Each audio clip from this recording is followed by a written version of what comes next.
Magandang gabi po sa ating lahat. Muli, babalik si Kabato. At muli, ako po ay merong akong ipapakita sa inyo. Ito po ay nakita ko doon sa tabi ng ilog. Bato po ito at kinuha ko sapagkat ito ay tingin ko ay napakaitim sa malayo. Nung nilapitan ko, kinuha ko at inuwi ko, nilinisan ko. Ito na po yung actual na picture niya. Ayon sa aking research, ito po ay may nagsasabing ito ay diamond, black diamond. Ito ay meteorite. Hindi ko rin po alam, pero ito po ay mabigat. Hindi sa pangkaraniwang laki ng bato na ito ay iba siya dun sa kanyang bigat. Tapos siya po ay magnetic.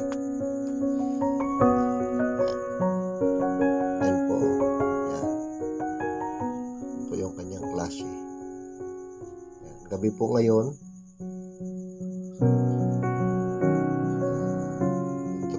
Yan po yung aking pinatamaan ng sander. Kumintab lang ng halos magbaga po ang bato ng sander dito.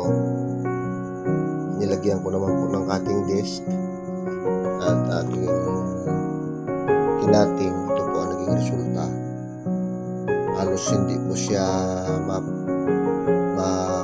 sobra po ang tigas niya. Halos hindi talaga siya matalaman kahit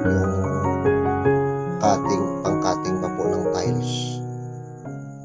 Para sa akin ito po yung napakatigas na malakas rin po dumikit ang magnet dito. Hindi ko po alam kung anong klaseng bato ito.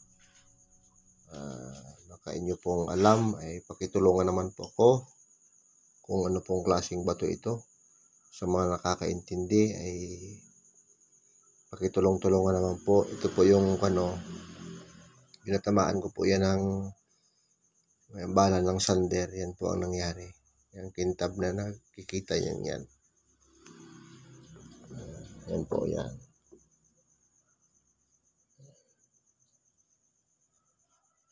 Ito. Yan din po.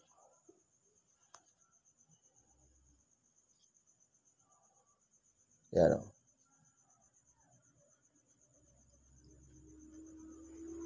Reflection po yan ng ilaw. Para po siyang bakal. Pero ito po ay sobrang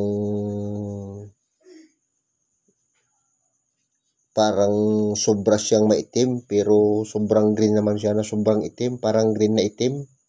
Yun po ang kulay ng bato na ito. Ayan.